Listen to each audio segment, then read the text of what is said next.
படிக்கும் ஏடோ வாகனமோ அவர் படத்தை ஒட்டி மகிழ்ந்திடுவோம். அறையின் திரும்பும் திசையெல்லாம் அவரே அவரே அவரேதான். அப்பா பார்த்தார் திட்டவில்லை, அவரும் கூட ரசிகர் தான்.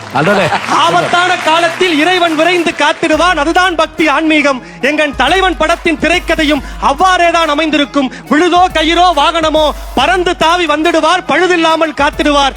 அந்த நேரம் திரையரங்கம் அதிரும். அடடா ஆனந்தம். இதுதான் ரசிகனின் ஆன்மீகம். ஆரத்தி, அபிஷேகம், பால் குடங்கள், உமக்கும் எமக்கும் பேதமில்லை. உங்கள் பக்தி அது என்றால் எங்கள் பக்தி இது என்று. பாட்டோ பேச்சோ விளையாட்டோ எந்த மதமோ மொழியினமோ எவரோ ஒருவருக்கு ரசிகர் நாம். ஒருமுறை ரசிக்க தொடங்கிவிட்டால் உயிர் போனாலும் விடமாட்டோம். அதிக்காக ஒரு கூட்டம், சரக்குக்காக ஒரு கூட்டம், நோட்டுக்காக ஒரு கூட்டம், பணம் அதிகம் கொடுத்தால் இடமாற்றும். அந்த பிரிவில் நாங்கள் வரமாட்டோம். இது தானாய் சேர்ந்த கூட்டம். ஆட்டம் பாட்டம் அமர்க்களம் எல்லாம் செய்தாலும் அதிலே மூழ்கி கிடந்ததில்லை. குடும்பம் தொழிலை மறந்ததில்லை. எங்கள் தலைவனும் அப்படி சொன்னதில்லை. எங்கள் தலைவன் சொன்ன எல்லாமே நாங்கள் செய்கிற நலப்பணியா இந்த ஊரே பேசும்.